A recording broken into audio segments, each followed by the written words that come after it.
And welcome back everyone to the video series dedicated show on MTV that may like Sherbert a little too much.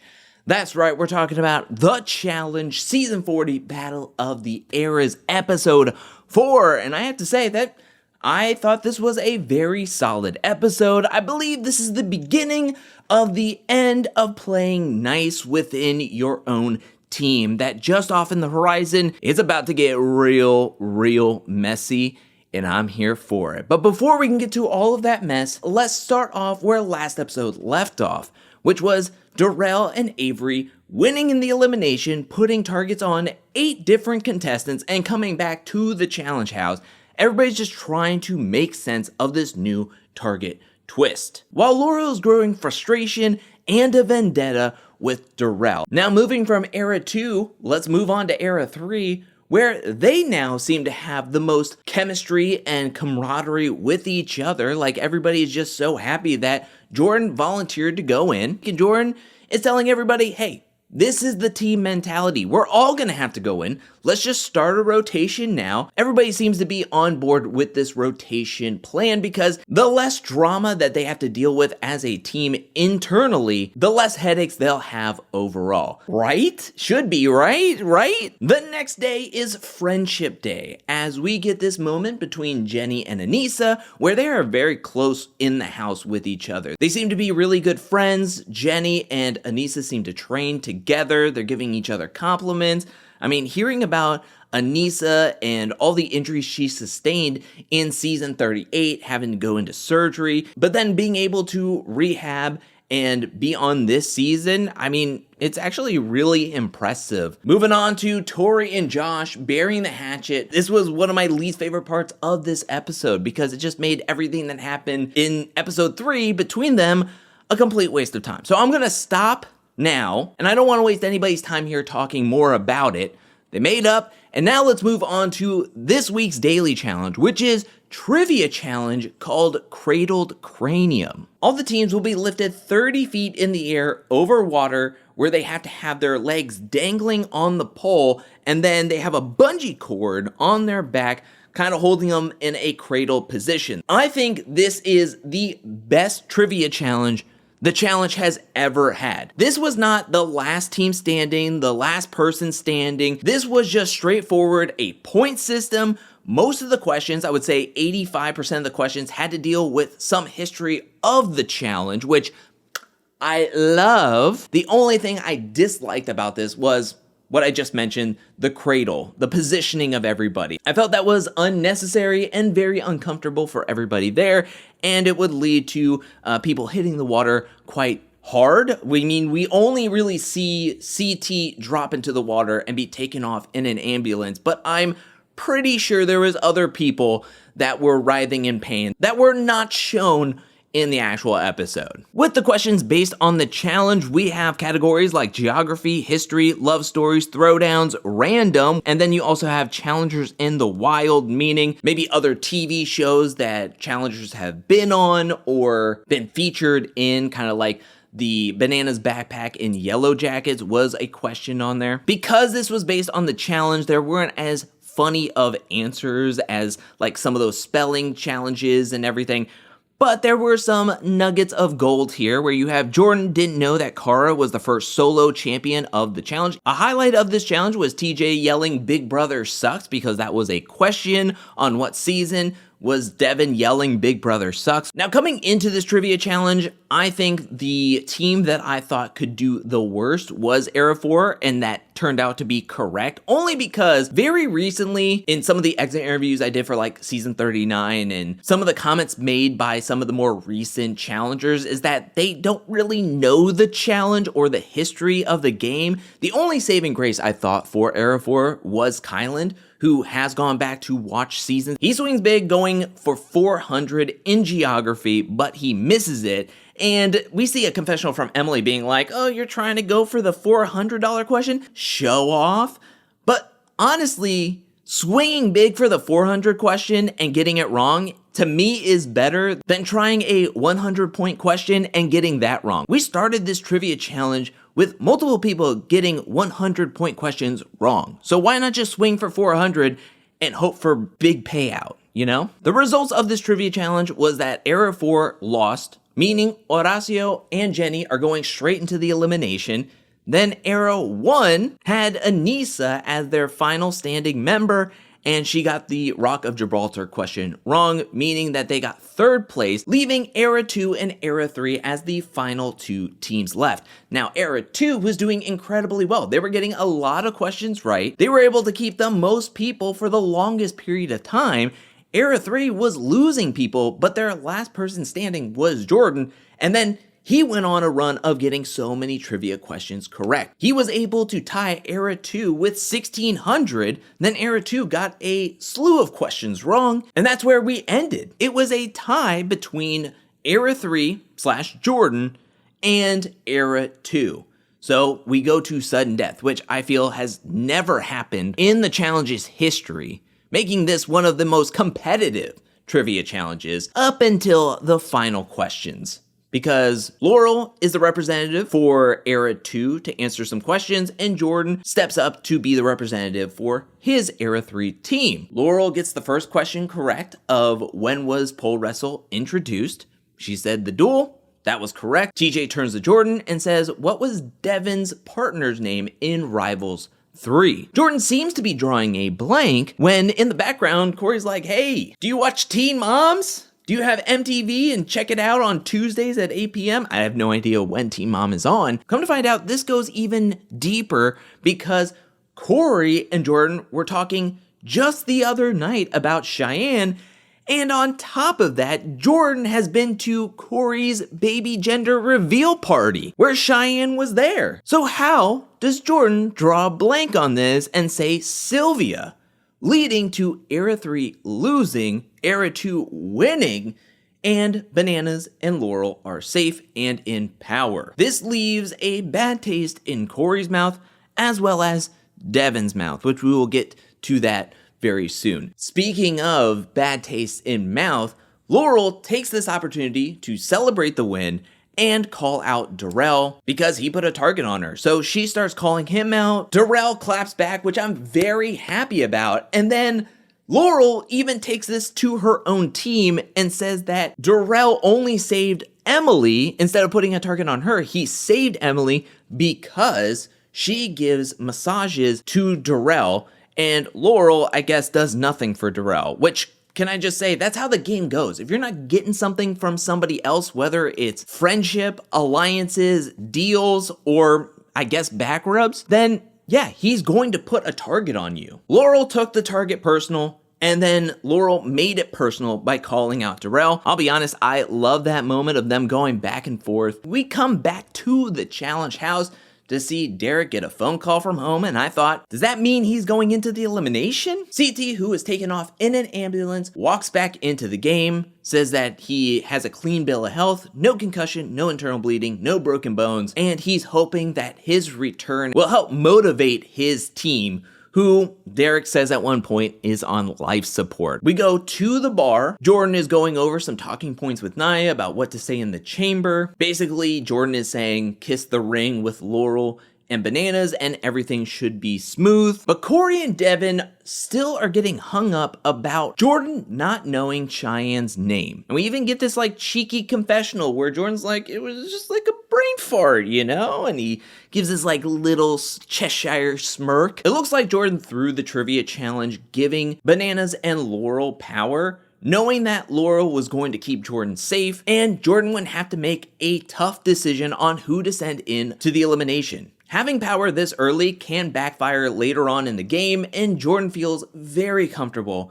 with Laurel in the power seat. Anissa and Derek are trying to persuade Bananas to send in Era 3 against Era 4. Bananas is like, trust me, I understand. I get the strategy behind this, but when Laurel gets her mind on something and a decision, it's very difficult to switch her off of that. And so Bananas is like, I'll try, but I'm not gonna go to bat for y'all and then find myself going in against Horacio. There's no way I'm gonna pull a Tony. And from every single confessional, it just seems like Laurel is just so set and focused on sending Era 1 against Era 4. And I mean, even with having a Era 2 house meeting. The whole team is trying to lobby, think about sending in Era 3, but Laurel is just not hearing any of it. She basically says in a roundabout way, thank you for your opinion, but at the same time, no, I'm doing what I want to do and what's best for my game. In the chamber, Darrell gives this presentation on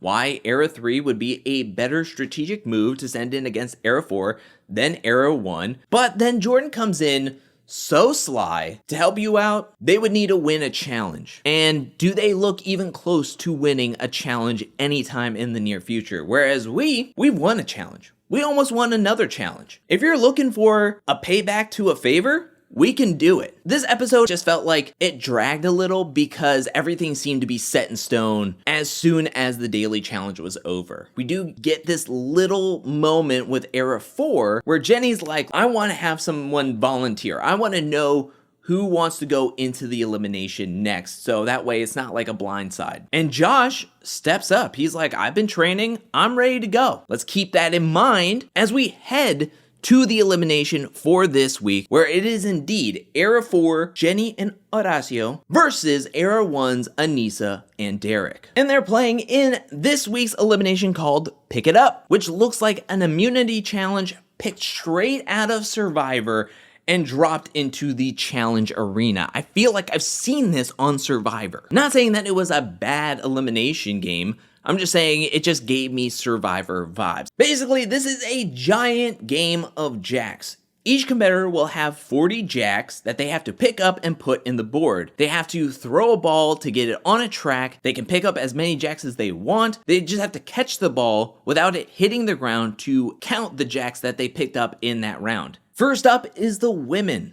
Jenny versus Anissa. It actually got really close at one point. Jenny seemed to be taking a lot of breaks. She was trying to catch her breath. At one point, Casey had this confessional being like, I hate quitters. I also was like, what the heck are you talking about? That's such a weird statement to say in the confessional when talking about Jenny. It seemed like Anissa had an opportunity to win this thing, but at the very end, Anissa got a little too ambitious trying to go for the win. She couldn't catch the ball, it dropped, and Jenny was able to get her last few jacks in, meaning Jenny wins, Anissa is eliminated. Then we move on to the men, and just like Jenny and Anissa's round, the men's round was just as close, if not closer. Horacio dropped the ball at one point, literally and figuratively, to the point where Derek just had to coast, don't make any mistakes, and he could have won this thing kind of outright. Whereas he kind of got too big for his britches. He tried to grab 6 jacks at once. He was there to get the ball, but the ball just bounced out of his hands, which were full of jacks, and he had to put so many onto the side. Now, this elimination between Horacio and Derek is super close, to the point where the horn blows and people don't know who won. This whole situation seems funky. It seems weird, and it took multiple viewings for me to kind of understand what happened here. At the end of the elimination, Horacio's board looks like this. 40 jacks placed in the board all at once. And then when the horn blows, this is what Derek's board looks like. 39 jacks put in the board. What I assume happens, and I hate that I have to assume this and this isn't put in the episode, but what I assume happens is that when Derek gets greedy and runs into his board and the jacks fall out, one of the jacks doesn't make it back onto his board. My assumption is, and my guess is, production talked about whether they should give the elimination win to Horacio, who has his board completely filled out by the end when the horn blows, or do you give the win to Derek, who did place all 40 jacks in his board, it just one fell out and never made it back on, and from the edit, it looked like Derek's hand came off his jack first before Horacio. Could be some editing magic. It's just weird and funky to me that why don't we have more conversation about this? Why aren't we seeing TJ have to go over to the production table and be like, well, what are we gonna do? Now, I get it. I can see a world where production is like, we don't want to show too many behind the scenes, life behind the curtain, but it's moments like these that can be explained or have some conversation on the show to make things more transparent, more clear, because I'm sure, at least from the side eye that Horacio gives when Derek is announced the winner, that this scenario wasn't even thought about by production. My deal is that this could have easily been explained. Have TJ walk off, talk to production, have a little bit of like people in the shadows in the background behind the cameras talking a little bit, have some murmurings, people being like, what's going on? Why are they talking so much? I don't know what's going on. Derek is missing a peg, but he put that one in there. So what does that mean?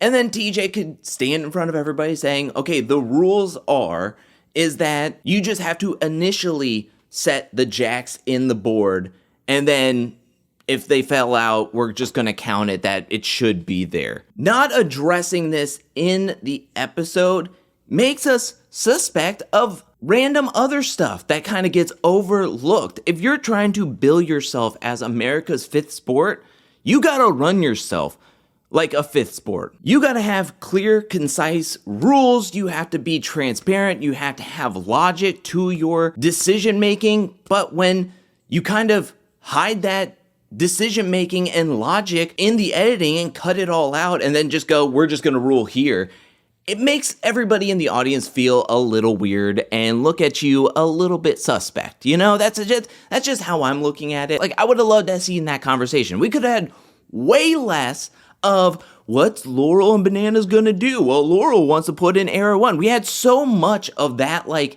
in this episode, so much filler when they were set to go in at the moment Jordan threw the trivia challenge to Laurel that Era 3 was never gonna go in. Jordan was never gonna go in. So we could have cut so much out in this episode of, like, going back and forth. I would have rather seen a conversation with production talking about the ruling between Derek and Horacio's board. But that's the results of this elimination. We have Derek and Jenny deemed the winners. They now have to place new targets on each era. We have CT and Tina volunteering for Era 1, and with CT volunteering, this throws a huge wrench into everybody's thought processes as well as the rotation for the rest of the eras. We have Emily volunteer herself for her era, and then Nehemiah is chosen by Jenny. For Era 3, it sounds like, according to Devin's confessional, that Corey was next in the rotation, but upon CT volunteering himself, Corey is like, no, I'm not gonna volunteer myself. I'll be the target if Jenny herself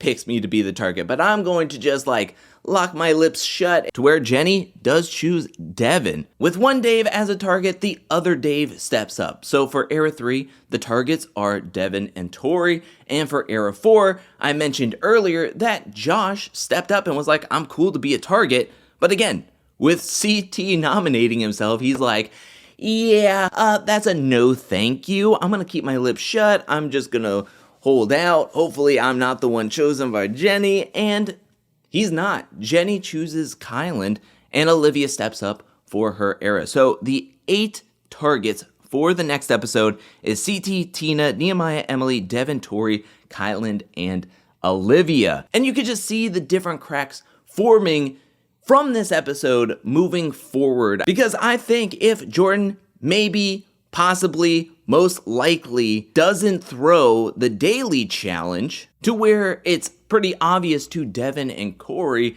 maybe there's more camaraderie that maybe they could work as a team, but seeing somebody else working for themselves, it's like, okay, now this is a quote-unquote team game, but realistically, you gotta look out for yourself. And we see the same thing with Kyland and Josh, where Josh, self-preservation, says he's scared, doesn't want to go in. Kyland says this is strike one. This episode was really good in most aspects. Like, I love the trivia challenge. I love the way it was set up. I thought it was a little dangerous with the cradle position stuff, but I love the way it was set up. I love that all the trivia questions were from the challenge. I love the strategy. I love the distribution of camera time around everybody in the house. This elimination was close on both ends. It just ends a little funky to where it leaves a weird taste in your mouth, kind of being like, I don't know what I just watched. I'm confused. I don't necessarily understand what's going on. And I just wish that they would have shown a little behind the scenes or gave more of an explanation at the end. It just quickly is just like, we made a decision, we're done, we don't need to talk about it anymore, we don't want to address it. It's just like, just address it. just talk about it. What's the worry that if you explain yourself, that's going to somehow be worse than just being like, Derek wins, we're done. Just cut it off, end the episode. It's just, that makes it seem more suspicious, you know? I can't wait for the next episode, which unfortunately isn't going to be next week. The VMAs had to be moved to Wednesday night, so we're not going to see episode 5 until September 18th. So we're going to have a week without the challenge, which is unfortunate because the preview to the next episode looks incredible. It looks like it's going to be overflowing with drama on top of drama, which unfortunately we have to wait. I was going to say I can't wait, but now we have to wait. But I really did like this episode. I feel like this season has been hitting on all levels. I really am enjoying this season. Each and every episode seems to get better and better, especially compared to the last few flagship seasons. I'm really enjoying this. I'm very upset that we're not going to get another challenge episode until like 2 weeks from now. But now I turn it over to you. What do you think about this episode? Let me know down in the comment section below. What do you think about this season's trivia challenge? What do you think about the sudden death and Jordan possibly, most likely, throwing the trivia challenge to Laurel? Do you think that that was a smart move or a bad move? Let me know down in the comment section below. And what do you think about Laurel's decision of sparing Era 3 and voting in Era 1? Do you think that was the best decision? And what do you think about Anissa and Horacio being eliminated from the season? Are you sad by their departures? Are you happy? Are you neutral? Let me know anything and everything down in the comment section below. I want to hear what you have to say. I now want to give a special shout out thank you to everyone who supports me over at patreon.com/angelcakevids. Thank you for your support. Thank you for your generosity. Thank you. And thank you to everyone who's watching this video up to this point. I'll be back really soon with more Challenge 40 content, more challenge content, more content in general. But until then, peace.